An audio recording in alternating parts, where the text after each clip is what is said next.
महोदय पुनः आगच्छति। अहम् आरम्भं करोमि। गोविन्दमहोदय पुनः ध्येयमन्त्रं वक्तव्यं वा? प्रोक्तमेव, पुनः किं प्रयोजनमस्ति? अस्तु तर्हि आं महोदय। मम वाणी श्रूयते? आमां सम्यक् श्रूयते। अस्तु, विद्यार्थिभ्यः अस्यां कक्षायां स्वागतम्। अन्येभ्यः आयोजकेभ्यः, संस्कृतभारत्याः कार्यकर्तृभ्यः नमो सर, नमः। आदौ ध्येयमन्त्रः भविष्यति। ध्येयमन्त्रः सः अभवत्। अच्छा, अस्तु। ध्येयमन्त्रं परिचयश्च जातः। अस्तु। यथा उक्तम्, अद्य चतुर्थी कक्षा इति। इतः पूर्वं किं किं पठितम् अहं नासं तत्र आभासीयमाध्यमे।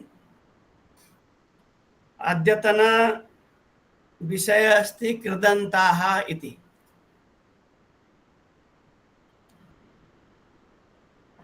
कृदन्ताः इति कथनेन कृत् इति प्रत्ययः कृत् प्रत्यययोगेन ये खलु शब्दाः निर्गच्छन्ति, निर्मिताः भवन्ति, प्रयोज्यन्ते, ते शब्दाः कृदन्ताः। की भाषाয় বললে সুবিধা হবে, বিষয়টা তো বুঝতে হবে। विद्यार्थिनः वदन्तु।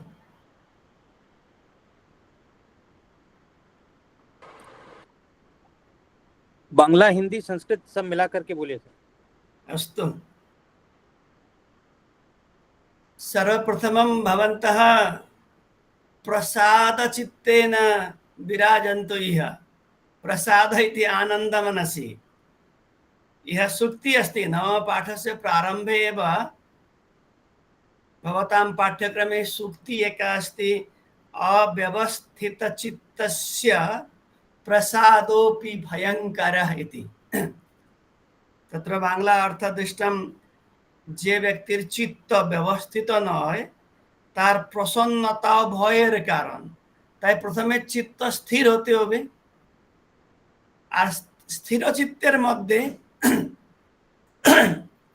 প্রসন্নতাও থাকতে হবে। যদি কারো চিত্ত অস্থির হয়ে থাকে তখন তার প্রসন্নতাও সন্দেহের কারণ বা ভয়ের কারণ বলেছে এই শক্তি। तो स्थिरचित्तेन प्रसन्न मनसा स्थातव्यम्।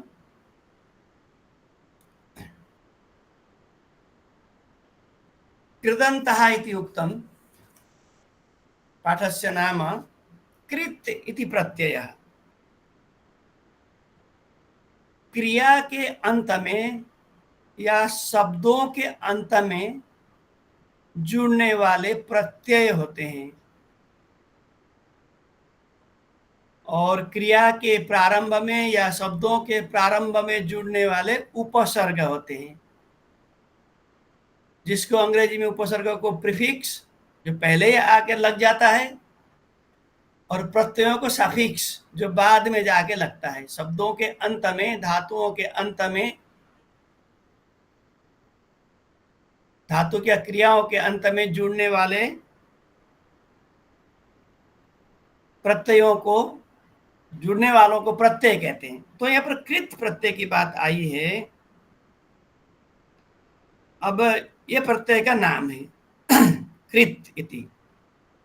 कृत जोड़ने पर जो शब्द या क्रियाएं बनती हैं उनको कृत अंत कृदन्तः इति उक्तम।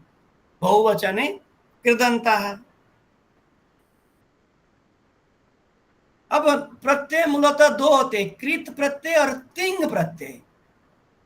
तिंग प्रत्यय आप लोग जानते हैं, तिप्तस, झी, सिप्तस, तस, ये सब धातु, गच्छति, गच्छता, गच्छन्ति, गच्छन्ति इत्यादि जो क्रियापद बनती हैं जिनसे।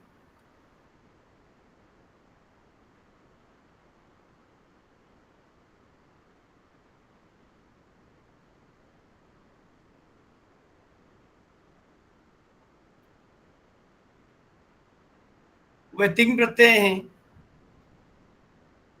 और कृत प्रत्ययों में मुख्यतः कृत प्रत्ययों को 3 भागों में बांटा है, कृत्य प्रत्यय, कृत प्रत्यय और उणादि प्रत्यय। मैं सिर्फ परिचय दे रहा हूं, आपका पाठ्यक्रम थोड़ा लंबा है, 9 बिंदु है यहाँ पर। पहले वाला थोड़ा विस्तार से बताना चाहूंगा। तो कृत्य प्रत्यय, जो कृत प्रत्यय के 3 विभाग कहा मैंने, कृत्य, कृत और उणादि। तो कृत्य प्रत्यय में तब्यत, तब्य, अनियर, केलिमर, यत, क्यप, हण्यत, ये सब प्रत्यय आते हैं। और तब्य और तब्यत प्राय एक ही है, थोड़ा सा फर्क है, वो वैदिक व्याकरण में वो फर्क दिखता है। जैसे गंतव्य, पठितव्य, वक्तव्य, कर्तव्य, यहाँ पर तब्यत प्रत्यय जुड़ा हुआ होता है। और पठनीय, गमनीय, करणीय, श्रवणीय, ऐसे जो शब्द बनते हैं ये अनियर प्रत्यय जुड़ते हैं। अभी आपाततः इतना ही जान के रखो कृदंत के बारे में। अब यहाँ आप लोगों का पाठ्यक्रम जैसे शुरू हुआ है, यहाँ पर कुछ भूमिकाएं, आप सभी के पास पाठ्यक्रम तो होगा, हार्ड कॉपी होगा या सॉफ्ट कॉपी, तो सभी के हाथ में है ना? है। তো এখানে বাংলায় কিছু কথা বলেছে,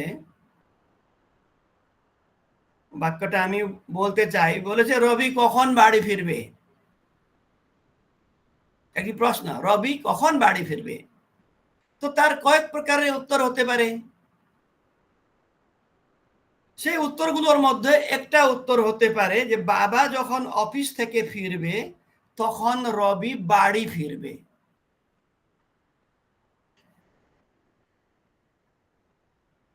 মানে বাবা যখন ফিরবে তখন রবি ফিরবে। কোনো বিশেষ একটা কাজ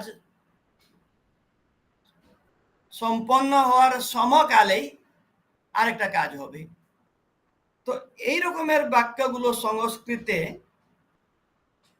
আমরা সতি यानी সৎ প্রত্যয় প্রয়োগ করে ব্যবহার করি। তো বাবা যখন অফিস থেকে ফিরবে তখন রবি বাড়ি ফিরবে, এই বাক্যের সংস্কৃত দেওয়া হলো পিতরি আগচ্ছতি সতি পুত্র, অর্থাৎ রবি হি আগচ্ছতি। তো একটা ক্রিয়া সম্পন্ন হওয়ার যে সময়, ঠিক সেই সময়েই আর একটা ক্রিয়া সম্পন্ন হওয়ার যে ভাব ব্যক্ত করা হয়েছে সেরকমের বাক্যকে সতি, এই বিভক্তি বলবো বা প্রয়োগ বলবো, এটা প্রয়োগ করে বাক্য গঠন করা হয়, যাকে সৎ সপ্তমী বা সতী সপ্তমী বা ভাবে সপ্তমী বলা হয়। तत्र सिद्धांत कौमुद्यां कारक प्रकरणे यस्य च भावेन भावलक्षणम् इति सूत्रमस्ति, तेन सूत्रेण भावे सप्तमी इति प्रकट्यते।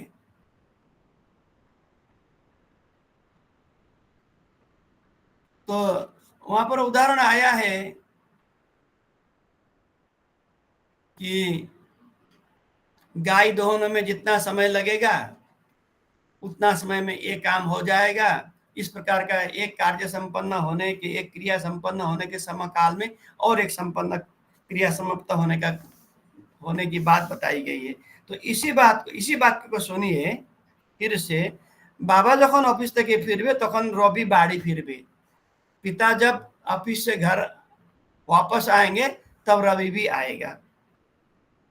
इसको संस्कृत में कहा पितरी आगच्छति सती पुत्र रवि आगच्छति, आगच्छति सती। अब ये जो सती शब्द है, एकवचन, द्विवचन, बहुवचन में अलग अलग प्रयोग होगा।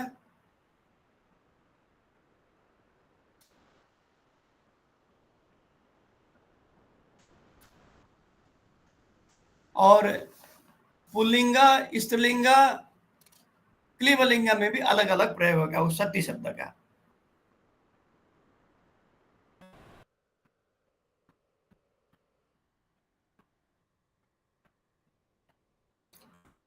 तो आगच्छति ये जो शब्द है,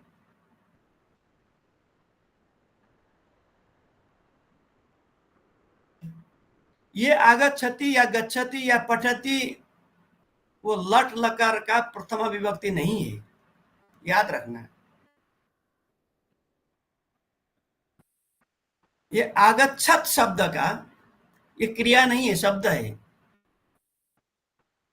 ये आगच्छत शब्द का सप्तमी एकवचन है।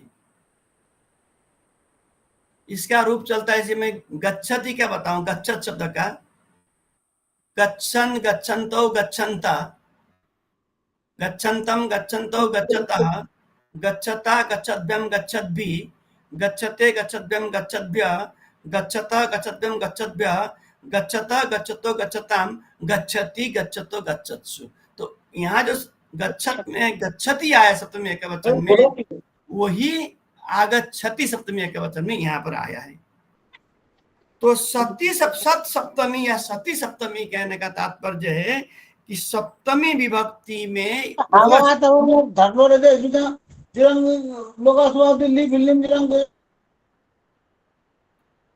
उस शब्द का प्रयोग सप्तमी विभक्ति में होता है। तो आगच्छत शब्द है, धातु नहीं है, क्रिया नहीं है ये। उसका सप्तमी एकवचन में जैसे आगच्छति हुआ, उसी प्रकार पिता शब्द का भी सप्तमी एकवचन में पितरी हुआ। पिता, पितरो, पितरा, पितरम, पितरो, पितृन, पित्रा, पितृभ्यम, पितृभि, इस प्रकार पितरः, पितरो, पितृणाम, पितरी, पितरो, पितृषु, सप्तमी एकवचन। ये दोनों सप्तमी एकवचन में प्रयोग हुए हैं। तो ये होने पर किसी एक क्रिया संपन्न होने के समकाल में ही दूसरा क्रिया संपन्न होने का कार्य ये सती या सत या सत्याम इत्यादि इस शब्द के प्रयोग से ये समझाया गया है। तो पिता शब्द का सप्तमी एकवचन पितरी, आगच्छत शब्द का सप्तमी एकवचन आगच्छति। पितरी आगच्छति सती, पिता के आने पर पुत्र रवि आगच्छति, यानी पुत्र आएगा, आता है। पिता के आने पर उसी समय पुत्र भी आएगा या आता है। अब यहाँ कुछ उदाहरण दिया गया है। शिक्षके आगच्छति, सती ब्रैकेट में है, छात्रा उत्थितवन्तः। शिक्षक के आने पर विद्यार्थी खड़े हो जाते हैं। अब शिक्षक के सप्तमी एकवचन है, आगच्छति तो पहले का ही रूप है, पितरी आगच्छति की तरह, ये भी सप्तमी का रूप है। तो इसीलिए इसको सत सप्तमी या सती सप्तमी या भावे सप्तमी कहा गया। शिक्षके आगच्छति सती, छात्रा उत्थितवन्तः। प्रदीपे स्नानं कुर्वती सती, जलागमनम स्थगितम।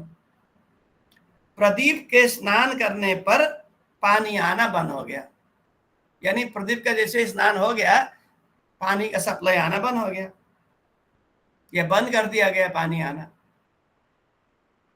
अब स्नानम कुर्वत ये शब्द है, उसका सप्तमी कुर्वती। अब आप लोगों को ये जो शब्द, एक शब्द याद किया तो प्राय सभी शब्द याद हो जाएंगे। पुल्लिंग शब्द पठत शब्द की तरह आप याद कर सकते हैं। पठत शब्द का रूप चलता है पठन, पठन्तौ, पठन्ता। पठन पढ़ता हुआ, पठन्तौ दो पढ़ते हुए लोग, लड़के, पठन्तः पढ़ते हुए बालक, पठन्तम पढ़ते हुए बालक को, पठन्तौ पढ़ते हुए दो बालक को, पठतः पढ़ते हुए सभी बालकों को, पठता पढ़ते हुए बालक के द्वारा, पठतभ्याम पढ़ते हुए दो बालकों के द्वारा, पठत भी उन पढ़ते हुए बालकों के द्वारा। इस प्रकार का अर्थ निकलता ही है। तो पठन, पठन्तो, पठन्ता, पठन्तम, पठन्तो, पठता, पठता, पठतभ्याम, पठत भी, पठते पठद्भ्यम पठद्भ्य पठतः पठद्भ्यम पठद्भ्यः पठतः पठतो पठताम पठति पठतो पठत्सु हे पठन हे पठन्तौ हे पठन्तः। ऐसे रूप चलता है। इसी प्रकार आगच्छन जो सप्तमी में आगच्छति हुआ, कुर्बन सप्तमी में कुर्वती हुआ, ये सब एक वचन का प्रयोग है। अन्यत्र दूसरे वचनों का प्रयोग है। तो पठत शब्द का रूप याद करने पर आपको उस पुल्लिंग शब्दों का रूप याद होगा जो भावे सप्तमी या सती सप्तमी में प्रयोग होते हैं, और नदी शब्द का रूप याद करने पर स्त्रीलिंग शब्द का रूप याद होगा। तो आप लोगों को नदी शब्द और पठत शब्द या गच्छत शब्द को थोड़ा ध्यान से देखना या पढ़ना पड़ेगा। 3 नंबर उदाहरण दिया, पुत्रेषु आगच्छत्सु माता संतुष्टा। ये बहुवचन है, पुत्रेषु, पुत्रे पुत्रयोः पुत्रेषु, लड़कों के आ जाने पर माता संतुष्टा, मां संतुष्ट हो गई। तो ये जो आगच्छत्सु है, अब आगच्छति सप्तमी एकवचन का प्रयोग है, आगच्छत्सु सप्तमी बहुवचन का प्रयोग है। मेरी बातें थोड़ी सी समझ में आ रही है कि नहीं? किमपि बुद्धम बा बुझबो किछु बुझार संभावना आसे, समझने की आशा है कि नहीं मेरी मेरी बातों को, मतलब ये जो पढ़ा रहा हूं उसको? कोई तो बोलो। आम महोदय। अस्तु। शिक्षके आगच्छति, इस उदाहरण में शिक्षक शब्द सप्तमी एकवचन में था और आगच्छति भी सप्तमी एकवचन में था। प्रदीपे स्नानम कुर्वती, यहाँ पर प्रदीप शब्द सप्तमी एकवचन में था, प्रदीप किसी का नाम है, और स्नानम कुर्वती सप्तमी एकवचन में था। पुत्रेषु आगच्छत्सु, ये पुत्र शब्द सप्तमी बहुवचन में है और आगच्छत्सु भी सप्तमी बहुवचन में है। जैसे पठन गच्छति का गच्छति, गच्छतो हो गच्छत्सु होता है, उसी प्रकार आगच्छति का आगच्छति, आगच्छतो हो आगच्छत्सु, पुत्रेषु आगच्छत्सु माता संतुष्टा। पुत्रों के आने पर या आ जाने पर माता संतुष्ट हुई। उसके बाद जनेषु कोलाहलम कुर्वत्सु सत्सु, सत का प्रयोग करना है। चोरः पलायितवान्, लोगों का जब कोलाहल शुरू हुआ, लोग जब चिल्लाने लगे, चोर भाग गया। तो यहाँ पर जना शब्द सप्तमी बहुवचन में है और कुर्वत्सु भी आगच्छत्सु की तरह कुर्वत्सु सप्तमी बहुवचन में है। आपको अगर इससे पहले आप लोगों का चर्चा किस बात पर हुई मुझे नहीं पता, या इससे पहले वाले पाठ्यक्रम में क्या क्या था, इससे पूर्ववर्ती पाठ्यक्रम में या तो शिक्षा पाठ्यक्रम में, इससे पहले कोई पाठ्यक्रम में क्या क्या पढ़ाई हुई मुझे नहीं पता, पर आपको इसको समझने के लिए जो मैंने कहा पठत शब्द या गच्छत शब्द का पुल्लिंग शब्दों के लिए उन शब्दों का रूप एक का समझने से सभी का समझ में आ जाएगा, और स्त्रीलिंग में नदी शब्द का रूप समझने से बाकी शब्द का रूप समझ में आ जाएगा। 5 नंबर उदाहरण, कपिषु पश्यत्सु सत्सु हनुमान समुद्र लंघनम कृतवान। अब ये सत्सु, ये सती शब्द का सप्तमी बहुवचन है, वो भी सत्सु। जैसे पश्यत्सु उसी प्रकार सत्सु। बहुवचन होने पर बहुवचन में प्रयोग होगा सती शब्द, एक वचन होने पर एक वचन में प्रयोग होगा, द्विवचन होने पर द्विवचन में प्रयोग होगा, पर सप्तमी विभक्ति में ही प्रयोग होगा। तो कपिषु पश्यत्सु, बाकी बानरों के देखते हुए ही हनुमान समुद्र लंघनम कृतवान, हनुमान ने समुद्र लंघन किया। तो कपिसु सप्तमी बहुवचन, पश्यत्सु सप्तमी बहुवचन, सत्सु भी सप्तमी बहुवचन। सीतायां चिंतयन्त्यां सत्यां रामदूतः आगतः। अब ये चिंतयन्त्यां, ये नदी शब्द की तरह चलेगा रूप। जैसे नदी शब्द का सप्तमी बहुवचन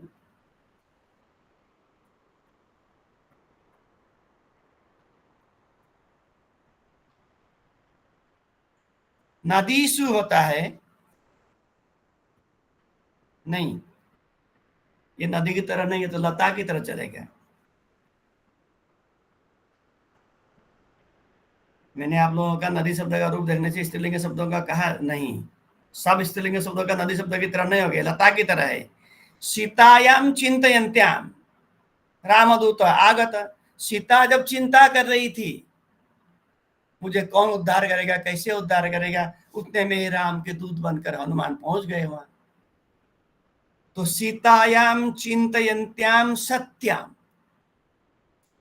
सीता के चिंता करने पर या सीता के चिंता करते हुए अवस्था में ही रामदूत वहां पर पहुंच गए।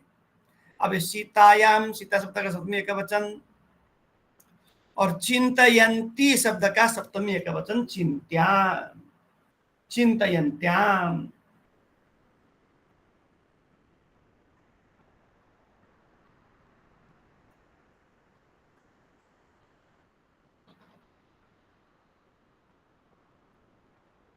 नहीं, चिंतयन्ती है, ठीक है, चिंतयन्त्याम नदी की तरह ही, नदी शब्द का सप्तमी एकवचन नद्याम होता है, और चिंतयन्ती शब्द का सप्तमी एकवचन चिंतयन्त्याम हुआ। सिर्फ सीता शब्द लता शब्द की तरह है। सप्तमी एकवचन में लता का लतायाम, सीता का सीतायाम, और चिंतयन्ती ये क्रिया, ये शब्द नदी की तरह ही चलती है। नदी शब्द का सप्तमी एकवचन चिंतयन्त्याम, और यहाँ वही सीतायाम चिंतयन्त्याम सत्याम, सती शब्द का सप्तमी एकवचन सत्याम। तो सीतायाम चिंतयन्त्याम सत्याम रामदूत आगतः, ये प्रयोग हुआ। ये सारे प्रयोग एक बार सुन लीजिए मेरे मुंह से भी।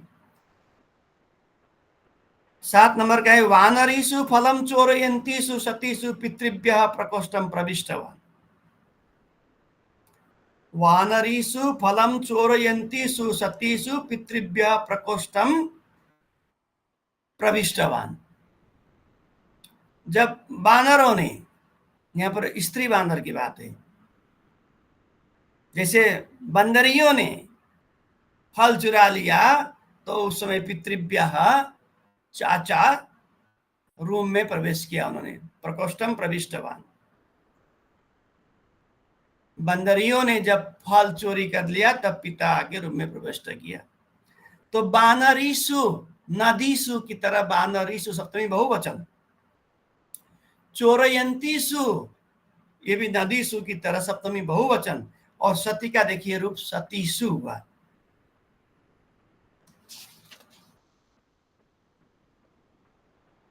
पुल्लिंग में सती,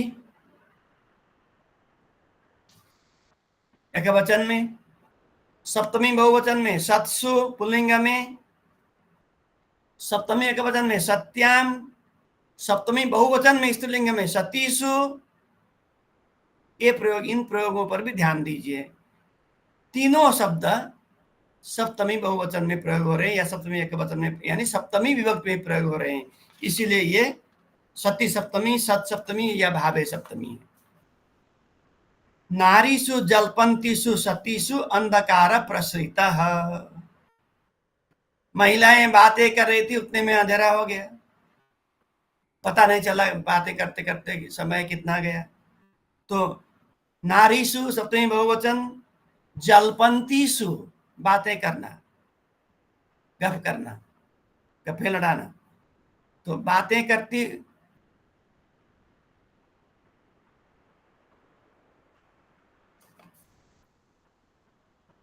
नारियों के बात करते हुए ही, यानी बात करते करते ही इधर अंधेरा हो गया।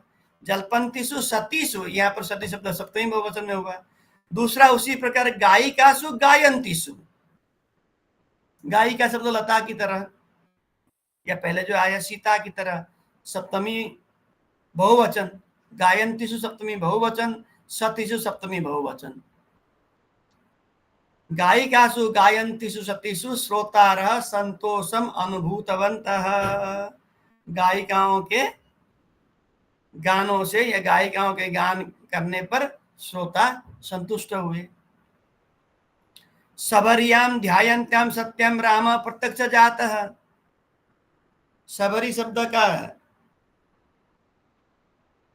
सप्तमी एकवचन, ध्यायन्ती शब्द का सप्तमी एकवचन, नद्याम की तरह ध्यायन्त्याम। सबरी जैसे ही ध्यान कर रही थी, सोच रही थी, चिंता कर रही थी, अपने भगवान को याद कर रही थी। सबरियाम ध्यायन्त्याम सत्यम राम प्रत्यक्ष जातः। राम प्रत्यक्ष पहुंच गए। सर्वेषु शयानेषु सत्सु, सभी के सो जाने पर। चोरः गृहं प्रविष्टवान, चोर घर में आया। अब सर्वेषु सर्व शब्द का बहुवचन सप्तमी, शयानेषु शयान शब्द का सप्तमी बहुवचन शयन शब्द का, और सत्सु सप्तमी बहुवचन। हरौ चेष्टमाने सती, हरि शब्द का सप्तमी एकवचन, चेष्टमाने सप्तमी एकवचन सती। हरौ चेष्टमाने सती शिशु अधः अपतत। हरि के चेष्टा करते हुए, ध्यान रखते हुए भी शिशु नीचे गिर गया। या हरि में चित्त लगा रहे थे, उसी समय शिशु गिर गया। गोविंदे प्रतीक्षमाणे सती पत्र वितारकः आगतः। गोविंद के अपेक्षा करते हुए ही, जब अपेक्षा कर रहे थे उसी समय पत्रवाहक चिट्ठी देने वाला आ गया। लतायम एधमानायम सत्याम कीटः बाधन्ते। जैसे जैसे लता बढ़ती है, लतायम लहरे पत्ते,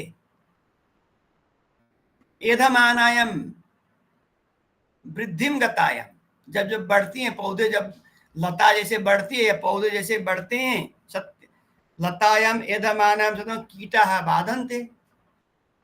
कीड़े आकर बाधा प्रदान करते हैं, यानी कीड़े खा जाते हैं, बढ़ने नहीं देते हैं। लतासु कंपमानासु सतीसु फलानि पतितानि। लताएं हिलते हुए फल गिर गए। लतासु सप्तमी बहुवचन, कंपमानासु सप्तमी बहुवचन, सतीसु सप्तमी बहुवचन। तो एन प्रकारेण दृष्टम यत् उपरे लिखित समस्त वाक्ये सती सप्तमीर प्रयोग करा হয়েছে। सती सप्तमीर प्रयोग की करे হয়, উদাহরণ কি রকমের হয়, সেটাই এখানে এই 15টা বাক্যতে দেখানো হলো। তো এই 15টা বাক্য অভ্যাস করে, একটু চিন্তন করে,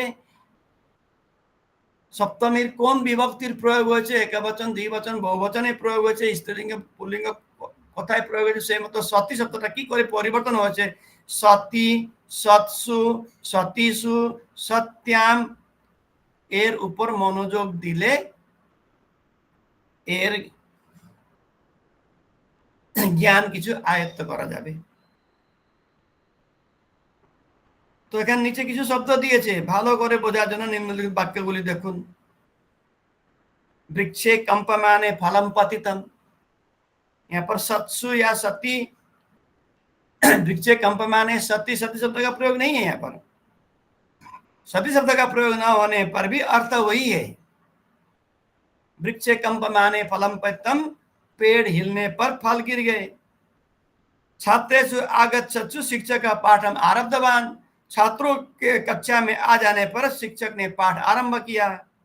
जलपंत्यम गृहिण्यम पति गृहम आगतवान, गृहिणियां, कई घर की गृहिणियां मिलके बातें कर रही थी, तो उस घर में घर के स्वामी पहुंच गए। यहाँ पर सती शब्द का प्रयोग नहीं है। द्वितीय वाक्य आगमन क्रिया पढ़ा शुरू करा समय सूचित करे। तृतीय वाक्य वार्तालाप क्रिया स्वामीर आगमনের সময়ের সূচনা দেয়। একটা ক্রিয়া অন্য একটা কাজের সূচনা দিয়েছে। আমরা আগে যে 15টা বাক্য পড়লাম, সেখানেও একটি ক্রিয়া অন্য একটি ক্রিয়ার সূচনা দিয়েছে। আরম্ভ হয়েছিল বাক্য কই থেকে, যখন বাবা অফিস থেকে ফিরবে, তখন রবি বাড়ি ফিরবে। তো একটা ক্রিয়া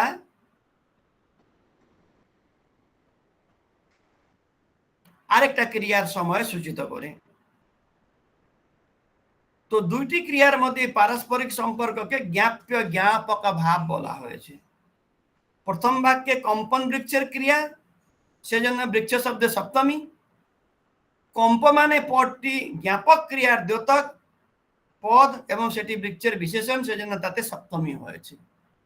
অর্থাৎ জ্ঞাপক বা জ্ঞাপ্য দুইটাতে সপ্তমীর প্রয়োগ হয়। এরপরে কিছু উদাহরণ দিয়েছে, বলেছে সৎ শব্দটিতেও বিশেষ্য অনুসারে লিঙ্গ বচন হয়। বিশেষ্য নাউন যে লিঙ্গ যে বচনের সৎ শব্দ সেই মতো সেই লিঙ্গ সেই বচনের হবে। সতী হবে, সত্যাম হবে, সৎসু হবে।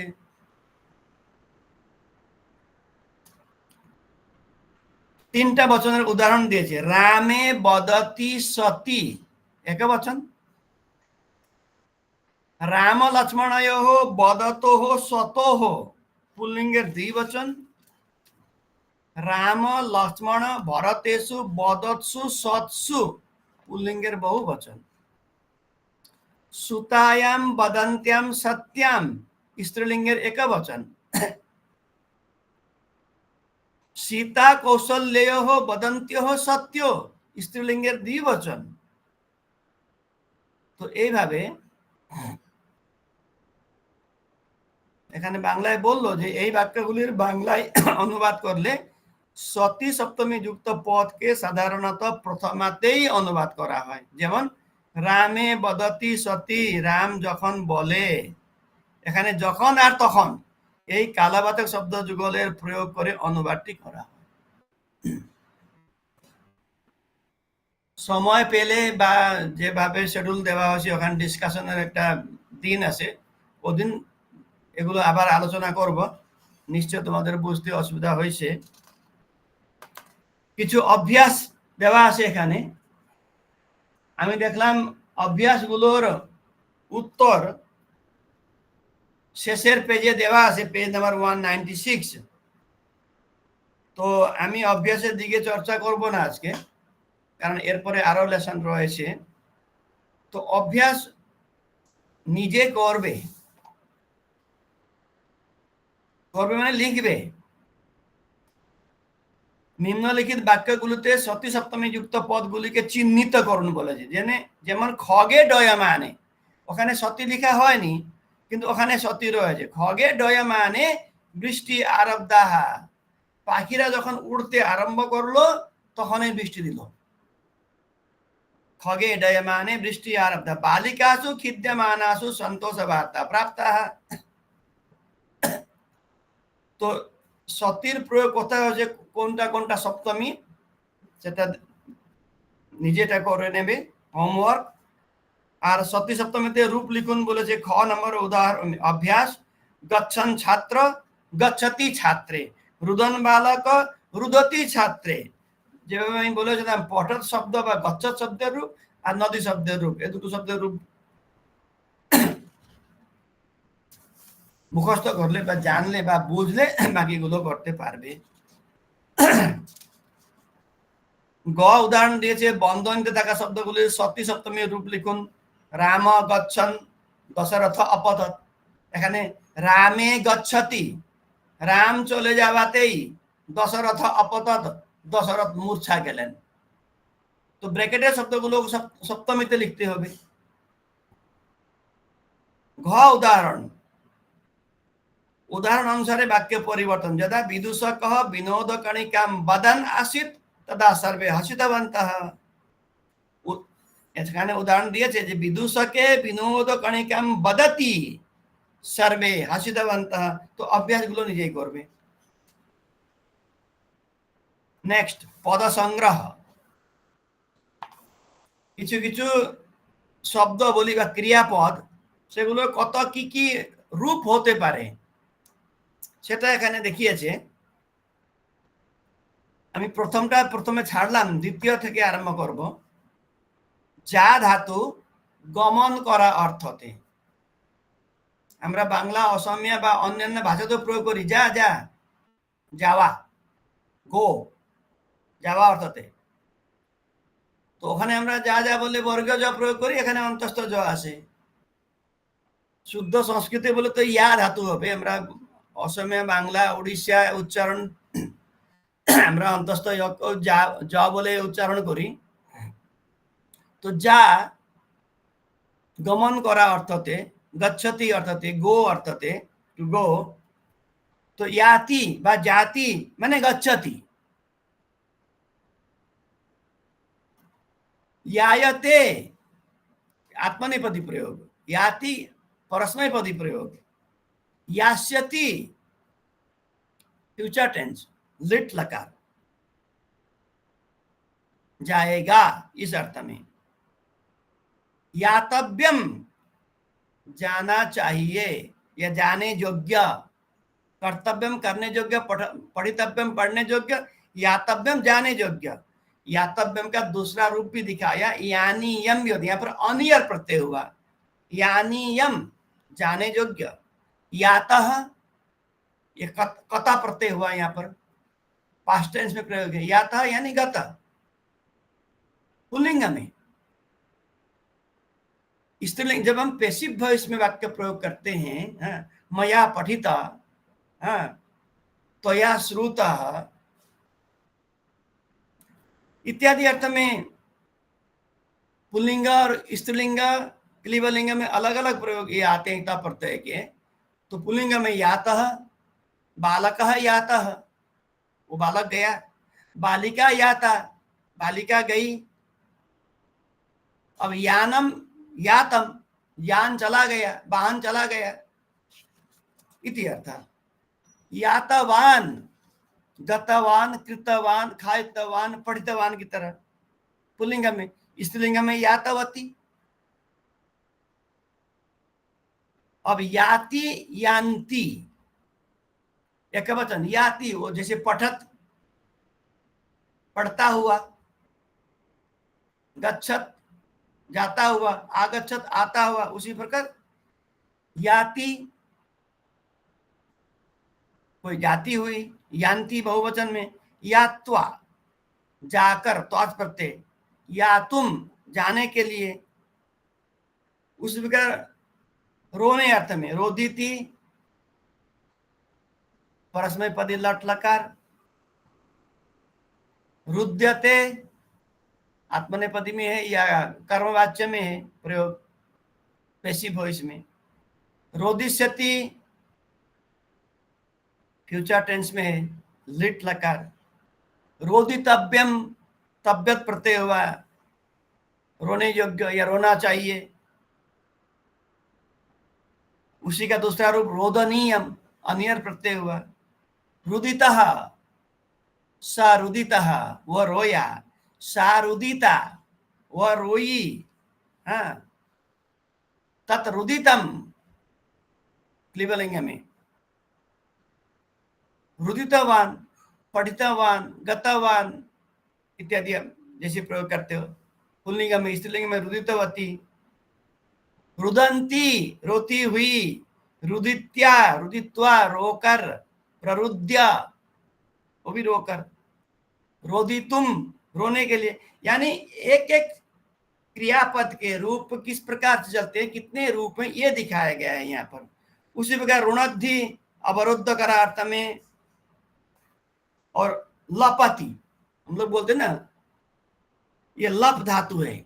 अब हम लोग अक्सर उपसर्ग लगाते हैं, प्रोलाप, प्रोलपति, आलपति। तो आ उपसर्ग लगाने पर आलपति,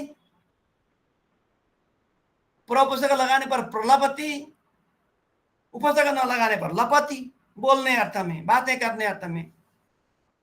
तो परस्मैपदी में लपति, आत्मनेपदी में लप्यते, लिट लकार में लपिष्यति, बोलना चाहिए अर्थ में लपितव्यम, लपनीयम, वो बोलता हुआ बालक लपितः, लपिता स्त्रीलिंग में, लपितम क्लीबलिंग में। उसी प्रकार एक नंबर जो मार्ष्टि, मृजु परिष्कार करा, अर्थ परिष्कार करना, सफा करना, क्लियर करना। मार्ष्टि, मृज्यते, मार्जिष्यति, मार्जितव्यम, ये सब कितने प्रकार के पद हैं या क्रियापद के रूप या शब्दों के रूप किस प्रकार से चलते हैं विभिन्न प्रत्यय योग होने पर, ये यहाँ पर दिखाया गया है। 3 नंबर में प्रहेलिका है, ये सब यहाँ पर दिया हुआ है, आप लोगों को समझ में आ जाएगा, इसको व्याख्या नहीं करूंगा, सिर्फ प्रहेलिका बोलूंगा। यजमानेन कः स्वर्ग हेतु सम्यग् विधीयते विहायाद्यन्तयोर्वर्णौ गोत्वं कुत्र स्थितं वद। इसका व्याख्या करने नहीं जा रहा, नीचे यहीं पर दिया हुआ है। अब आया सुभाषितम, थोड़ा शोर लगा के बोलूंगा, आप लोग भी म्यूट रखते हुए मेरे साथ बोलना। सामने किताब या सब कॉपी तो होगा ही। सुभाषितम, अच्छी बातें या नीति की बातें।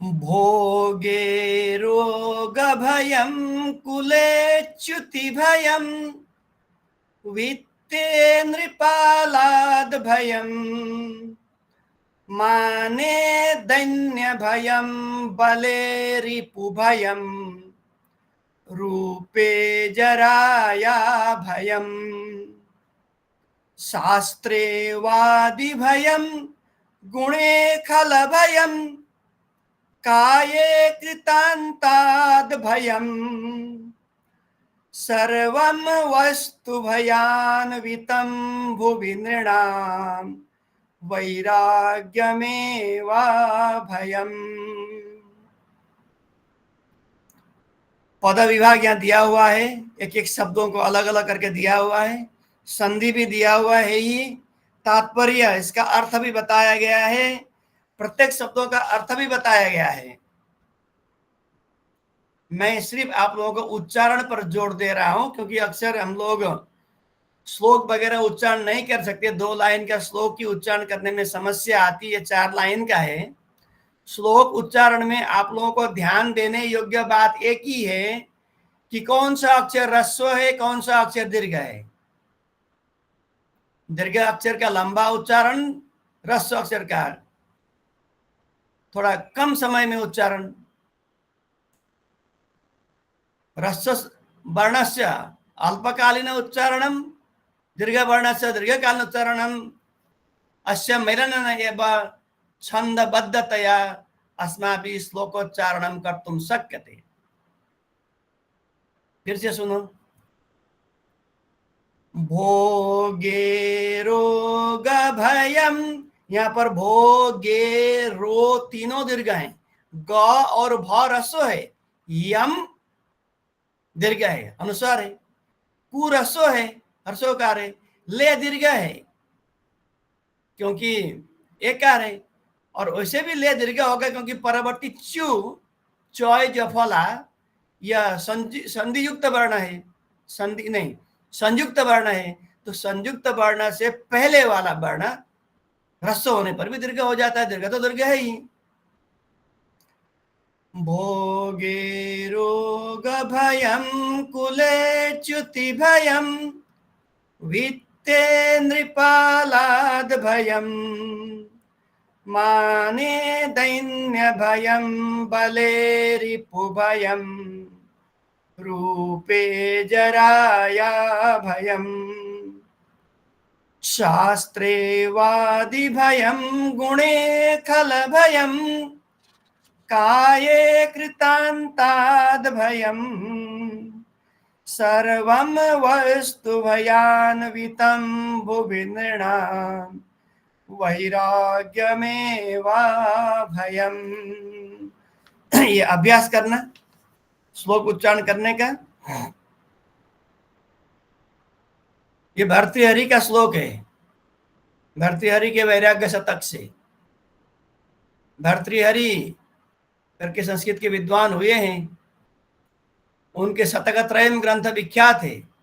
नीति शतक, नीति के पर लिखे गए 100 श्लोक, वैराग्य शतक, वैराग्य पर लिखे गए 100 श्लोक, श्रृंगार शतक, सौंदर्य पर लिखे गए 100 श्लोक, श्रृंगार रस पर लिखे गए। तो ये वैराग्य शतक से है। भोग करते हैं हम लोग, एंजॉय करना, आनंद लेना, एक सीमा तक की आनंद करना चाहिए, अत्यधिक नहीं। ज्यादा करोगे रोग भयम, रोग लगने का डर हो जाता है, डर रहता है, भोग में भी डर है। कुले च्युति भयम, अगर मेरा कुल बड़ा है, बड़े वंश का है, नामी खानदान का है कोई, तो कहीं बदनाम ना हो जाए, कहीं हमारा मान सम्मान घट ना जाए, ये डर रहता है। डर कहाँ नहीं है, ये दिखा रहे हैं भर्तृहरि। बीतते बहुत सारे पैसे हैं, धन संपत्ति की अभाव नहीं है, वहां भी डर है। नृपालात भयम, राजा कोई टैक्स ना लगा दे, राजा कोई इस काम के लिए तुम इतना आर्थिक अनुदान दो, आर्थिक सहयोग करो करके कोई हमारा धन ना ले ले, ये भय रहता है। धनी लोगों को भी राजा शासकों से भय रहता है, खानदानी लोगों को भी कहीं अपमान न हो जाए, बदनाम न हो जाए, डर रहता है। आनंद उपभोग करने वालों को भी रोग न लग जाए, ये डर रहता है। माने धन्य भयम, सम्मानित लोगों को भी कहीं अपमानित न हो जाए या कहीं मान सम्मान का हानि न हो, ये डर रहता है। बले रिपु भयम, शक्तिशाली लोगों को भी शत्रुओं से डर रहता है। सब जगह देखना, यह सप्तमी एकवचन का प्रयोग है। रूपे जराया भयम, सुंदर होने पर भी वृद्ध काल की डर रहती है, बूढ़े होने पर तो मेरा ये रूप, ये सौंदर्य नहीं रहेगा, ये डर सताता है। शास्त्रेवादी भयम, शास्त्रज्ञ ज्ञानी गुणी होने पर भी कोई वाद विवाद करने वाले, तर्क करने वाले, शास्त्रार्थ करने वाले आ जाए, इससे डर रहता है। गुणे खला भयम, कोई गुणवान व्यक्ति है, भद्र नम्र है, साधु संत है, बदमाशों से उसको डर रहता है। काये कृतांतात भयम, ये जो हमारा शरीर है सुंदर, कितना संवारते हैं, कितने बार आईने में अपने को निहारते हैं, इसका भी मृत्यु से डर है। कृतांत मृत्यु, कृतांतात भयम। सर्वम वस्तु भयान्वितम, सब में तो भय है, सब जगह डर ही डर है। तो डर कहाँ नहीं है? भूभि नृणाम, मनुष्यों के लिए भूभि, इस संसार में सब वस्तु ही भयान्वितम, डरावना है। सब वस्तु थे कि डर से डराइते लागे, तो डर कोथाई नहीं। वैराग्यम एव अभयम, वैराग्यम एव अभयम, वैराग्य में कोई डर नहीं है। वैराग्य क्या है? ये तो इसकी तो लंबी व्याख्या है।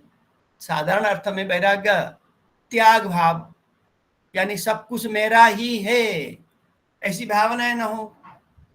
जैसे इस उपनिषद में पहले ही कहा, ईशा वास्यमिदं सर्वम यत्किंच जगत्याम जगत तेन त्यक्तेन भुंजीथा मां गृध कस्यचित् धनम। त्याग पूर्वक भोग करो, भोग करो। भोग करने में किसी ने नहीं रोका। यहाँ जितना भोग, कुल, वित्त, मान, बल, रूप आदि की जो बातें आई, ये सब तो होंगे ही, जरूरत है ही, इनका उपयोग करो। पर उसका विपरीत भी सोचते रहो, डर भी रखो मन में, और डर रहता भी है। तो डर कहाँ नहीं है, क्या वैराग्य में नहीं है? जब हम उस पर आसक्त नहीं होंगे। चलो है तो है, नहीं है तो नहीं है। शरीर है तो जब तक है, मरना एक दिन है ही, मृत्यु से क्यों डरते हैं? रूप, चलो आज रूप है, आनंद दें अपने रूप का, दूसरों को भी आनंद दें। वृद्धता तो आना ही है, वार्धक्य आएगा ही, बूढ़ा होना ही है, तब ये रूप नहीं रहेगा, तब भी मैं उसको स्वीकार करूंगा। ये भाव जब मन में आ जाए तो अभयम, अभय भाव जब आएगा तो आपको कोई डर नहीं सताएगा। अब अभय भाव कहाँ है वैराग्य में? वैराग्य क्या है? त्याग भाव।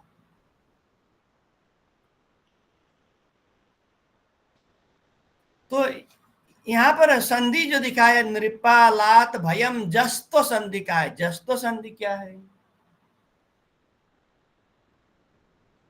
त का द हो जाता है, क का ग होता है, बाक भी शुद्ध है, बाग भी शुद्ध है, बोली। नृपालात ये भी शुद्ध है, नृपालाद ये भी शुद्ध है।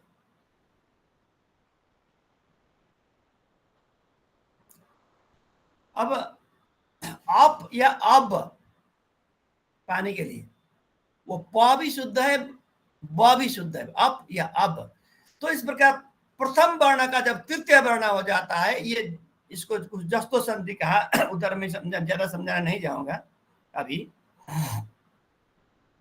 थोड़ा संधि समझने पर, संधि का नियम समझने पर ये समझ में आ जाएगा। विसर्ग संधि बताया, जराया भयम,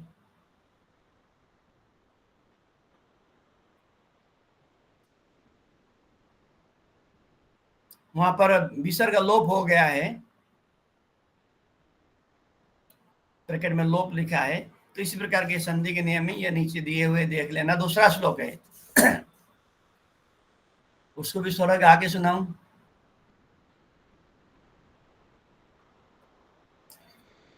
आशानाम नदी मनोरथ जला तृष्णा तरंगाकुला रागग्राहवती वितर्क विहगा धैर्यद्रुमध्वंसिनी मोहावर्त सुदुस्तराति गहना प्रोत्तुंग चिंता तटी तस्या पारगता विशुद्ध मनसो नंदन्ति योगीश्वरा। इसका भी पहले के श्लोक की तरह ही अर्थ तात्पर्य दिया हुआ है, शब्दों का अर्थ भी दिया हुआ है। फिर एक बार, आशा नाम नदी मनोरथ जला तृष्णा तरंगाकुला रागग्राहवती वितर्क विहगा धैर्यद्रुमध्वंसिनी मोहावर्त सुदुस्तराति गहना प्रोत्तुंग चिंता तटी तस्या पारगता विशुद्ध मनसो नंदन्ति योगीश्वरा। श्लोक उच्चारणस्य अभ्यासं कुर्वन्तु। एकस्यापि श्लोकस्य उच्चारणमपि शुद्धतया भवति, अन्यत्र असौविध्यं न भवति। अन्य श्लोकापि तेन प्रकारेण उच्चारणं कर्तुं शक्यते।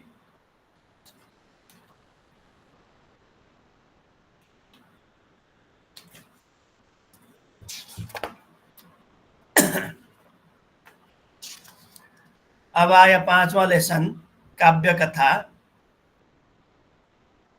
अर्जुनस्य तपसः परीक्षा।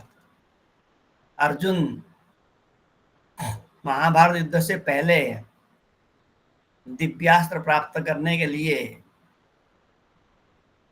दिव्यास्त्र यानी देवताओं का अस्त्र, दैवी शक्ति युक्त अस्त्र, तपस्या, इंद्र की तपस्या कर रहे थे। तो उसी विषय का थोड़ी सी चर्चा है यहाँ पर। अर्जुन से तपस्या परीक्षा, ये सही अर्थ में तपस्या कर रहे हैं या नहीं, सही तपस्वी हैं कि नहीं, अस्त्र देने योग्य नहीं। इसलिए कोई भी विद्या प्राचीन काल में योग्य जनों को ही दिया जाता था, सभी को नहीं दिया जाता था। परीक्षा ली जाती थी, ये योग्य है कि नहीं। उपनिषदों में आया है, आप सभी ने सुना है कहानी, सत्यकाम जाबाला की कहानी। ये विद्या ग्रहण करने योग्य है कि नहीं, सही अर्थ में जिज्ञासु है कि नहीं। कम से कम ये सत्यवादी है कि नहीं, सच बोलता है कि झूठ बोलता है, ये परीक्षा उसकी ली गई थी। उसका गोत्र पूछा गया था, पिताजी का नाम पूछा गया था, जैसा था उसने वैसा बता दिया था। तो ये झूठ दूसरा कोई नहीं बोल सकता। ये जरूर ब्रह्म जिज्ञासु है, कहा था ब्राह्मण है, यानी ब्राह्मण जब ब्रह्म जानाति स ब्राह्मण, जब ब्रह्म जिज्ञासु स अपि ब्राह्मण, तो उसको ज्ञान दिया गया था, शिक्षा दी गई थी। तो यहाँ भी वही, इंद्र ने परीक्षा लिया अर्जुन का अस्त्र दिव्यास्त्र प्रदान करने से पहले। अप्सरः स्त्रियः इंद्रस्य समीपे अर्जुनस्य इन्द्रियजयम् उक्तवत्यः।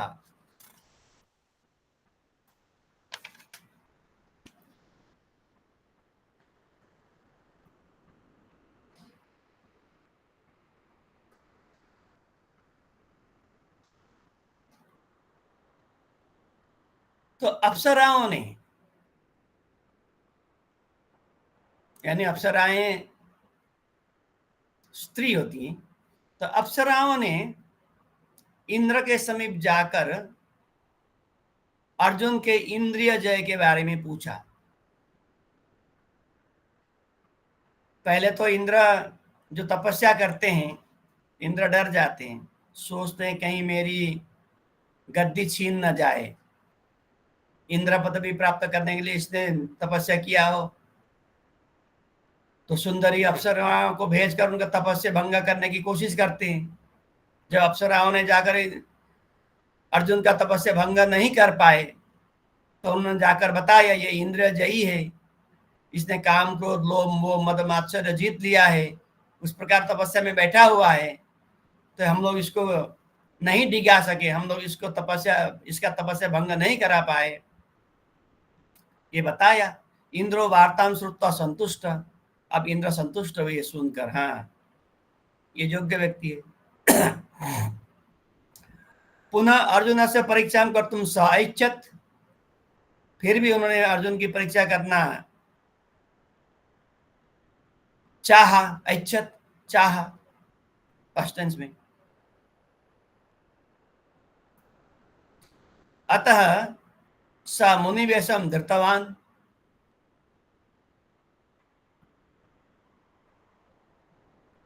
मुनि का उदाहरण किया, छद्मवेश में ऋषि बन के आ गए।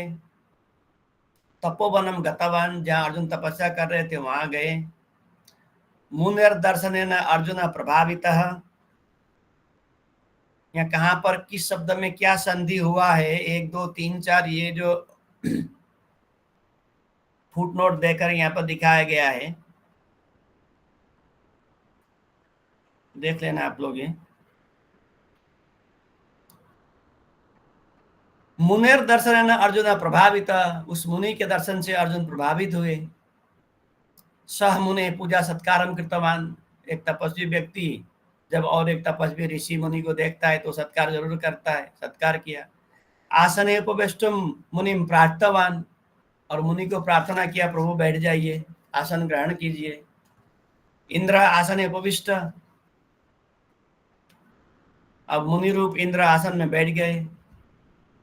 स तुम अधुना तरुणः, स यानी इंद्र ने कहा अर्जुन को, उस तपस्वी को, तुम अधुना तरुणः, तुम अभी युवक हो, तथापि तपस्यरसि, फिर भी तपस्या कर रहे हो। अब धर्म अर्थ काम मोक्ष, ये जो 4 प्रकार की पुरुषार्थ हैं, तो क्रमशः मोक्ष रूप पुरुषार्थ अंतिम अवस्था में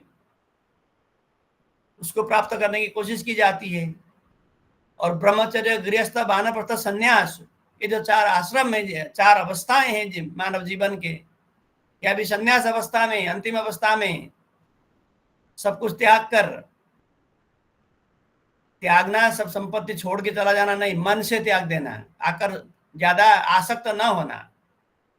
तो जब परमार्थ चिंतन करते थे उस समय तपस्या होती थी, यानी उस समय के लोग तपस्या करते थे वृद्धावस्था में। तो कहा तुम अभी युवक हो फिर भी तपस्या कर रहे हो, अयम संतोष से विषय, पर खुशी की बात है, क्योंकि इस उम्र में तो लोग भोग विलास में लगे रहते हैं, कहाँ तपस्या करते हैं, तुम कर रहे हो, खुशी की बात है। अयम संसार दुखमय, संसार में कष्ट ही कष्ट है। अतो विवेकिनः संसारं मोक्षम इच्छन्ति। तो विवेकी लोग, ज्ञानी लोग, बुद्धिमान लोग इस संसार से मोक्ष चाहते हैं, मुक्ति चाहते हैं। तुम परम मोक्षम नेच्छसि, पर तुम तो मोक्ष नहीं चाह रहे हो। तुम ना मोक्ष के लिए तपस्या कर रहे हो, ना तुम मोक्ष चाहोगे अभी। शत्रु विजय में अभिलक्षसी, तुम तो शत्रुओं पर विजय चाहते हो। मैं शत्रुओं को जीत सकूं, युद्ध होने वाला है, तो तुम शत्रु विजय चाह रहे हो, मोक्ष नहीं चाह रहे हो। शत्रुनाशन परपीड़नम भवति, शत्रु मारना, दूसरों को कष्ट देना, मारना तो हत्या हिंसा हो ही गया। तो शत्रुनाश के द्वारा परपीड़नम भवति, दूसरों का पीड़ा होगा, कष्ट होगा, वो तो मरे जाएंगे और उनके बाल बच्चे अनाथ होंगे। जैसे कि अर्जुन ने ही गीता में कृष्ण को कहा कि मैं अपने आत्मीय स्वजनों को मारूंगा तो इनके बाल बच्चे अनाथ होंगे, नारियां विधवा होंगी, वर्णशंकर आदि इत्यादि कहा है। तो परपीड़नम पापस्य कारणम, परपीड़ा पाप का कारण है। अतो विजय इच्छाम परित्यज्य, विजय की इच्छा को छोड़कर मोक्षार्थम प्रयत्नम कुरु, मोक्ष के लिए कोशिश करो। ऐसा अर्जुन को मुनि रूप इंद्र ने कहा। अयम इंद्र किला पर्वतो गंगा तीरे अस्ति, इंद्र किला नाम का पर्वत है गंगा के तीर में। अतः पवित्र, इसीलिए ये पवित्र है। अत्र मोक्ष प्राप्ति सुलभ है, यहाँ पर तपस्या करोगे या यहाँ जाकर रहोगे तो मोक्ष प्राप्ति आसान है। इति उपदेशम कृतवान, ऐसा उपदेश दिया। तुम जहां तपस्या करे हो इंद्रकिला पर्वत में, ये गंगा के पास में, इसलिए पवित्र है, तो मोक्ष मिलेगी। अब अर्जुन ने कहा तो या उक्तम युक्तम एव, तो या उक्तम, आपने जो कहा संधि होकर तो युक्तम, युक्तम एव, सही कहा। किंतु अहम, किंतु जोग अहम, किंतु हम न मोक्षम इच्छामि, मैं तो मोक्ष की चाहना नहीं रखता। पांडुराज पुत्रो अहम अर्जुनो अस्मि, मैं पांडव का पुत्र अर्जुन हूं। दुर्योधनो अस्माकम, दुर्योधनः अस्माकम, संधि विच्छेद करने पर, दुर्योधनः अस्माकम सर्वस्वम अपि अपहृतवान, सर्वस्वम अपि अपहृतवान, संधि विच्छेद करके बोल रहा हूं। दुर्योधनः अस्माकम सर्वस्वम अपि अपहृतवान, दुर्योधन ने हमारा सर्वस्व ले लिया। सर्वस्व स्व यानी संपत्ति, सारी संपत्तियां ले ली, कुछ भी तो नहीं दिया। शुच्यग्रम नैव दास्यामि बिना युद्ध न केशव, अर्जुन दुर्योधन ने संदेश दे दिया था केशव कृष्ण को, मैं एक रत्ती भर जमीन नहीं दूंगा बिना युद्ध, युद्ध में जीतो ले लो। और उसको घमंड था, युद्ध तो हम ही जीतेंगे, लोग 5 ही तो हैं।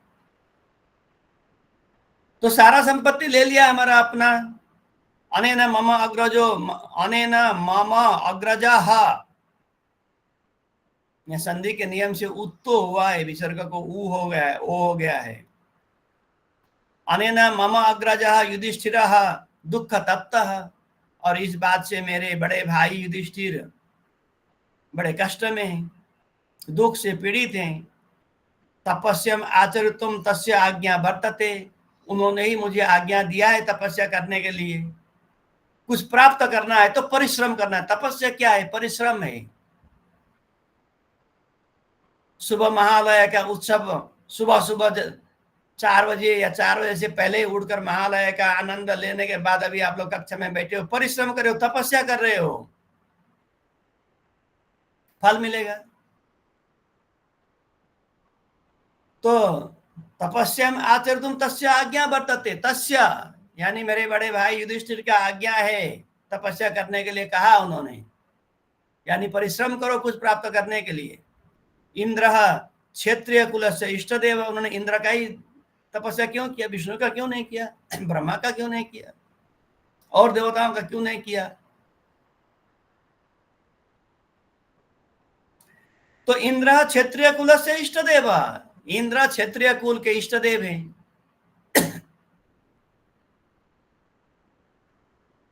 तम आराधयितुम अहम अत्र आगत, मैं इंद्र की आराधना के लिए, इंद्र को संतुष्ट करने के लिए, इंद्र के लिए तपस्या कर रहा हूं। मम अग्रजः द्यूते पराजितः,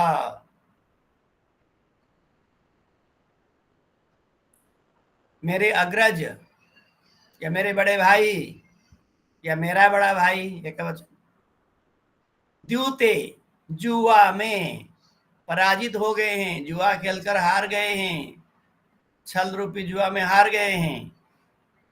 द्रौपदी मम धर्म पत्नी, द्रौपदी मेरी पत्नी है। दुर्योधनः राजसभायां तस्याः वस्त्र अपहरणं कारितवान, दुर्योधन ने भरी सभा में, राजसभा में द्रौपदी का वस्त्र अपहरण करवाया। इदानीम अपि दुर्योधनः अस्मासु द्वेषं करोति, आज भी दुर्योधन हमसे बैर रखता है, शत्रुता करता है, जबकि हम वनवास में हैं। अतः शत्रुः सः, इसीलिए वो हमारा शत्रु है, शत्रुः सः। अस्माभिः जेतव्य, हम उसको जीतना चाहते हैं, हमारे द्वारा वो जीता जाए, हम उसको जीत सकें।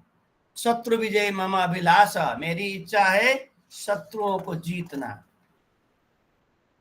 मोक्ष प्राप्त मम इच्छा नास्ति, मैं मोक्ष प्राप्ति करना नहीं चाहता।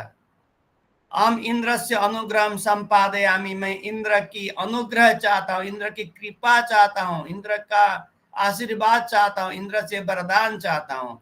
अथवा जीवनम पर्वतेस्मिन् समापयामि, अगर इंद्र का अनुग्रह नहीं मिला, इंद्र की कृपा नहीं हुई, तो मैं इसी पर्वत पर अपना प्राण दे दूंगा। जीवनम पर्वते अस्मिन् समापयामि, जीवन को इसी पर्वत में समाप्त करूंगा, करता हूं, करना चाहता हूं। ये बातें सुनकर इंद्र अर्जुन से वचन आने श्रुत्वा संतुष्ट, अब अर्जुन की बात सुनकर इंद्र संतुष्ट हुए, क्योंकि मुनि के वेश में इंद्र आए थे, उन्होंने अपनी प्रशंसा सुनी, मैं इंद्र मेरे इष्ट देव हैं, मैं शत्रुओं पर विजय प्राप्त करना चाहता हूं, इंद्र को खुश करने के लिए मैं आया हूं, मैं मोक्ष प्राप्ति के लिए नहीं आया हूं। इंद्र खुश हुए। शिवम उद्देश्य तपकर्तुं सूचयित्वा अदृश्य हो जाता, शिवम उद्देश्य, तुम शिव जी की तपस्या करो, शिव को उद्देश्य करके, शिव को लक्ष्य करके, तपा कर्तुं सूचयित्वा, तप करने के लिए सूचना देकर, तप करने के लिए बोलकर, अदृश्य जाता, वह अदृश्य हो गए, यानी वहीं विलुप्त हो गए, अंतर्धान हो गए। शिव आराधनार्थम अर्जुन कठिनम तप एव कृतवान, शिव के आराधना के लिए अर्जुन ने कठिन तपस्या ही किया। उपवासम आचरितवान, उपवास रहे। एकेन एव पादेन स्थित्वा तपः कृतवान, एक पांव से खड़े होकर तपस्या किया। तो कितना कष्ट किया, सुनकर अनुमान करो।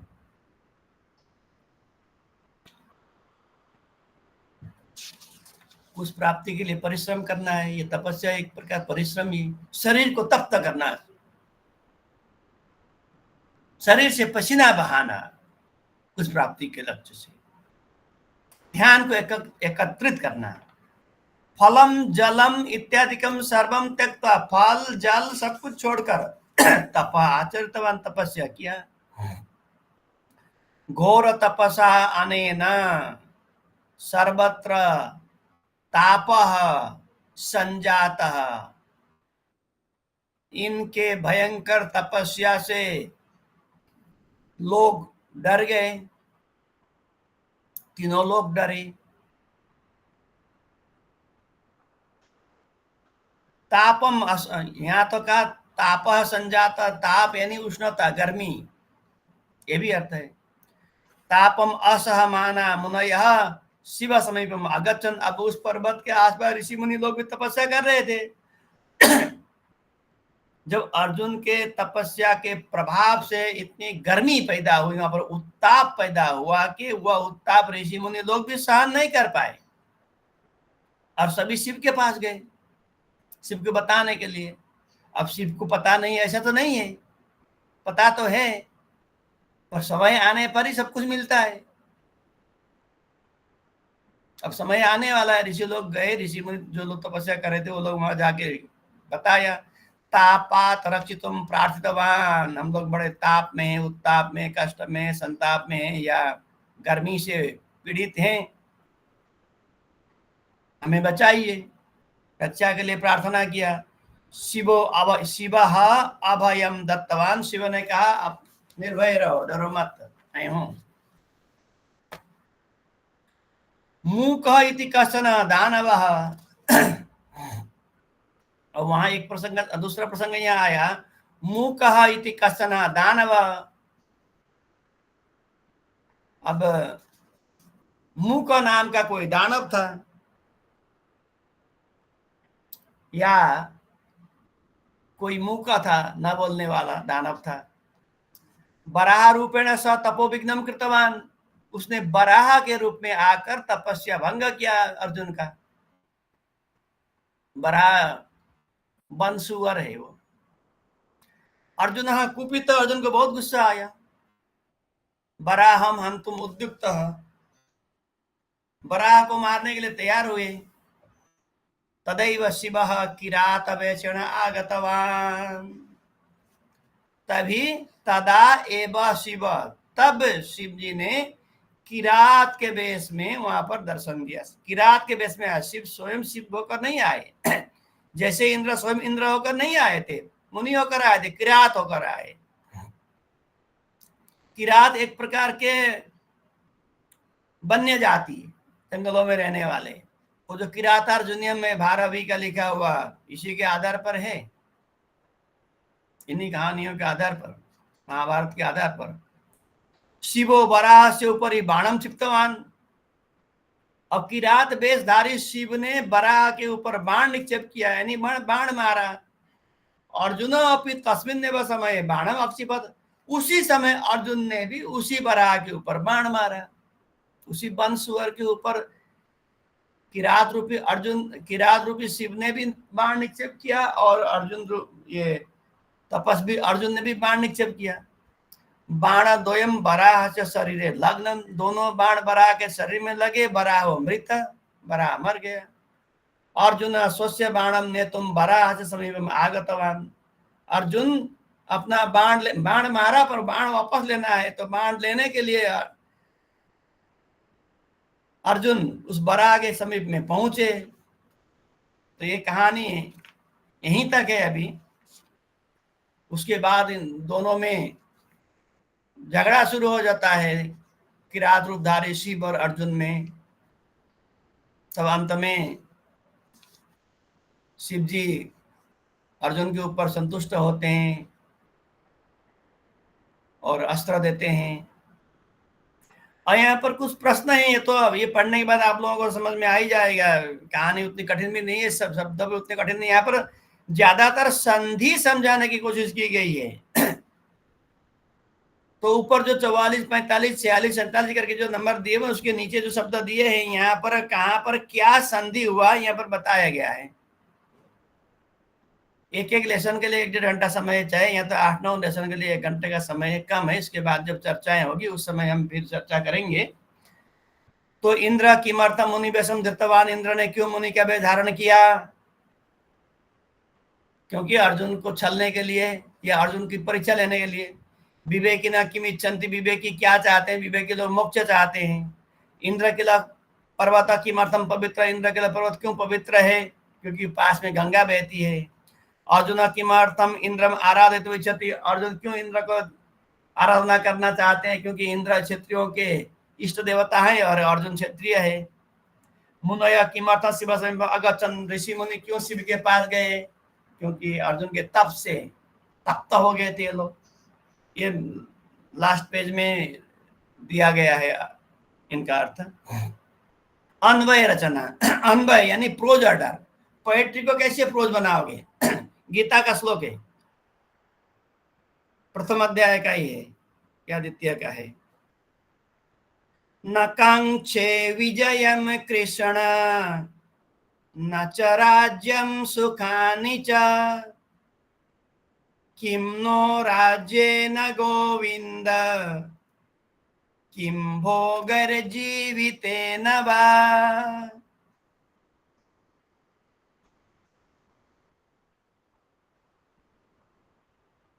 कृष्णा, हे कृष्णा, विजयम न कांक्षे, मैं विजय नहीं चाहता, शत्रुओं को जीतना नहीं चाहता। जब आत्मियों को सामने देखा अर्जुन ने युद्ध के मैदान में, तो अपने आत्मीय जनों को मारकर मैं सुख भोग करना नहीं चाहता, राज्य भोग मुझे नहीं चाहिए। इसी प्रसंग में ये श्लोक है। राज्यम सुखानि च न कांक्षे, विजयम न कांक्षे, राज्यम न कांक्षे, सुखानि च न कांक्षे। मुझे विजय भी नहीं चाहिए, मुझे राज्य भी नहीं चाहिए, मुझे सुख भी न चाहिए।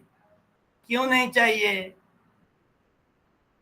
कहा किम नो राज्य न गोविंद, न हम लोग राज्य से क्या करेंगे? हमें राज्य मिल गया, राजपाट हमें मिल गया, हमारा हिस्सा मिल गया, हे गोविंद उसे क्या करेंगे? किम भोगैर जीवितेन वा, जीवितेन भोगै वा किम, इस जीवन से ही क्या फायदा, या इस भोग सुख से ही क्या फायदा? क्यों? क्योंकि जहां आत्मीय लोग नहीं रहेंगे, अपने सारे लोग मारे जाएंगे, जब कोई नहीं रहेगा तो मैं सुख किनके साथ बांटूंगा? तो ये भाव अर्जुन के मन में आया था, जिसको गीता में कहा ये उपयुक्त समय का भाव नहीं है, ये युद्ध का मैदान है, यहाँ पर तुम शत्रु वध करने के लिए आए हो, कर्तव्य करो, कर्मण्येव अधिकार, ये सब बातों को बाद में समझाया गया उनको। तो यहाँ नीचे चार्ट दिया गया है कौन से पद क्रिया है। न कांक्षे नहीं चाहता, किम अस्ति क्या है, संबोधन किसको संबोधन किया? कृष्ण, एक बार गोविंदा कहा गया। कर्ता कौन है? अहम। कर्म क्या है? अहम विजयम न कांक्षे, मैं विजय नहीं चाहता। अहम राज्यम सुखानि न कांक्षे, मुझे राज्य सुख भोग नहीं चाहिए। राज्य न, राज्य से भोगई, भोग विलास से, जीविते न, इस जीवन से ही, किम प्रयोजन, इसकी क्या जरूरत है? जब अपने लोग ही नहीं रहेंगे तो मुझे ये सुख संपत्ति क्यों चाहिए? तो अन्वय कैसे रचना करना है, प्रोज ऑर्डर कैसे करना है वाक्यों का, ये दिखाया गया है यहाँ पर। दूसरा वाक्य, ऐसा मरते कांक्षितम नो राज्यम भोगा सुखानि च त इमेव स्थिता युद्धे प्राणान त्यक्त्वा धनानि च। जिनके लिए मैं राज्य भोग और सुख चाह रहा हूं, या हम लोग चाह रहे हैं, वही लोग प्राण त्याग करने के लिए, धन विनाश करने के लिए युद्ध में खड़े हैं। जिनके लिए हम लड़ रहे हैं वही मरने के लिए आए, हमें क्यों चाहिए राज्य भोग सुख इत्यादि? कहा पहले वाले श्लोक में। तो यहाँ जो सेकंड लाइन है, तो इमे वस्थिता, ये ते शब्द ते है, पर यहाँ एकार का लोप हो गया, ये संधि का नियम है। त इमे वस्थिता युद्धे, इसका भी नीचे चार्ट दिया हुआ है, अन्वय कैसे करना है, क्या है, अर्थ भी दिया हुआ है। सप्तम पाठ में विसर्ग संधि दिखाया गया है। विसर्ग से सकार आदि से विसर्ग दंत्य स हो जाता है, कहीं विसर्ग र हो जाता है। जैसे शुभ्रश्चंद्र, शुभ्र में विसर्ग है, वो विसर्ग दंत्य स हो गया है। दंत्य स फिर तालब समय बदल गया है, क्योंकि परवर्ती च है। च का उच्चारण स्थान इचु ऐसा नाम तालु, तालु स्थान है, और तालब स का उच्चारण स्थान भी तालु स्थान है, इसीलिए तालब्य स बन गया। विसर्ग का दंत्य स हुआ, दंत्य स जाके विसर्ग तालब्य स हुआ। शिष्यस्ते हम, शिष्यः विसर्ग, दंत्य स आ गया संधि में, शिष्य ते तुम्हारा शिष्य, अहम ये भी संधि के नियम से अ की जगह खंडाकार आ गया। रामः कृष्णश्च, कृष्णः विसर्ग और उधर च है, विसर्ग का दंत्य स हुआ, परावर्ती तालु स्थानीय च होने से तालव्य स तालु स्थानीय आ गया कृष्णश्च। ततः सर्वे, ततः विसर्ग, विसर्ग की जगह दंत्य स, ततः सर्वे। तो इस प्रकार ये संधि, विसर्ग संधि का नियम दिखाया गया है। फिर एक दिन चर्चा करेंगे, जिस दिन वो रहेगा, चर्चा का दिन रखा है, एक दिन या 2 दिन का है, फिर करेंगे। एक लौकिक न्याय है, इसका भी अर्थ दिया हुआ, ये पढ़ लेना। और अंत में कुछ संग्राह्य विषय, कुछ विषय संग्रह किए गए हैं जो हम लोग रस बोलते हैं। श्रृंगार, वीर, करुणा, अद्भुत, हास्य, भयानक, विभत्स, रौद्र, शांत, जो 9 रस हैं, ये रसों को श्लोक में दिखाया गया है। श्रृंगार, वीर, करुणा, अद्भुत, हास्य, भयानक, विभत्स, रौद्र, शांतेति रसा नव प्रकीर्तितः। यहाँ पर रस ही नहीं दिखाया गया है, रस तो दिखाया गया है, रस का नाम तो बताया गया, संधि भी दिखाया गया है। श्रृंगार, वीर, करुणा, अद्भुत, संधि हुआ, अद्भुत, हास्य, भयानक, ये सारे शब्द एक ही होकर बहुवचन में प्रयोग है, समास होकर। श्रृंगार, वीर, करुणा, अद्भुत, हास्य, भयानक। विभत्स, रौद्रो, 2 शब्द द्विवचन में प्रयोग हुआ है, विभत्स, रौद्र, रस। शांत इति, शांतेति रसा नव प्रकीर्तिता, रस 9 रसों को यहाँ दिखाया। दूसरा श्लोक में जो सारे गामा पाधा नीसा, जो आप लोग संगीत चर्चा करते हो, जो ये 7 स्वर हैं, उनका पूरा नाम दिया गया है। निशा, दरसभ, गांधार, षड्ज, मध्यम, दैवता, पंचमश्चत्यमी, सप्त, तंत्रिकंठोत्थिता स्वरः, तंत्रिकंठोत्थिता स्वरः, तंत्री वीणा के स्वर से निकलने वाले 7 स्वर। निषाद, जिसको संक्षेप में नी, ऋषभ, रे, गांधार, ग, षड्ज, स, मध्यम, म, दैवत, ध, पंचम, प, ये जो 7, पंचम, च, इति, अमी, सप्ततंत्री कंठ, उत्थिता स्वरा, ये 7 वीणा के स्वर से निकले हुए शब्द हैं, ये बताया गया है। बाकी कुछ कणात कौन थे, पिंगला कौन थे, पाणिनि कौन थे, बोधायन कौन थे, चरक, सुश्रुता, आर्यभट्ट, जीवक, दिवोदास कौन कौन थे, यहाँ पर दिखाया गया है। अंत में कुछ अभ्यास दिए गए हैं, प्रश्न दिए गए हैं और कुछ उत्तर हैं। आप लोग इन सबका समाधान, जो अभ्यास है, उन अभ्यास श्लोकों का, प्रश्नों का कुछ अपनी बुद्धि से, अध्ययन से, या आज अगर कुछ मिला हो उसके सहयोग से होमवर्क कर लेना। और अंत में कुछ उत्तर दिए हुए हैं, पहले उत्तर मत देखना, पहले करना, फिर उनको मिला के देखना। इसके बाद भी कुछ यहाँ पर आसुन जेनेनिन, भारतीय अर्थशास्त्र क्या है, संस्कृत साहित्य की विशालता इत्यादि के बारे में बांग्ला में दिया हुआ है, आप लोग पढ़ लेना। मैंने देखा शेड्यूल 2 दिन रखा है कुछ डिस्कशन के लिए, जिसमें मेरा भी नाम है, 2-4 लोग शिक्षक लोग रहेंगे। आप लोगों की सवाल वहीं पर उत्थापन करना, वहीं समाधान करने की कोशिश करेंगे।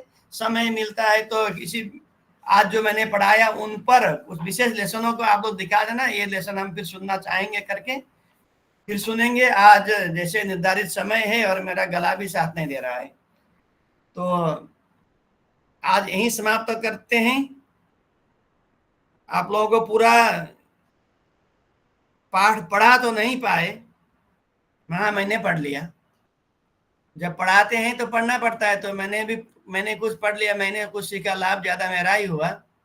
और ये मुझे फिर से और सीखने का समय आप लोग देंगे, इसी आशा से सभी को धन्यवाद देते हुए मैं यहीं विराम लेता हूँ। सर्वे भवन्तु सुखिनः इति उक्त्वा विरमामि। नमो नमः।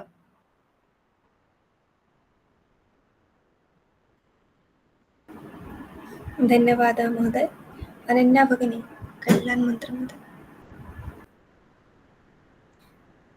कल्याण मंत्र।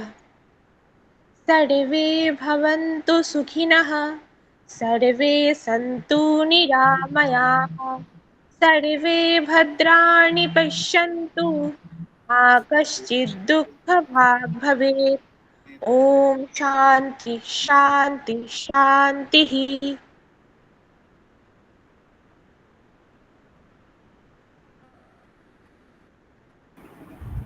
शुभरात्रिः, पुनर्मिलामः श्वः।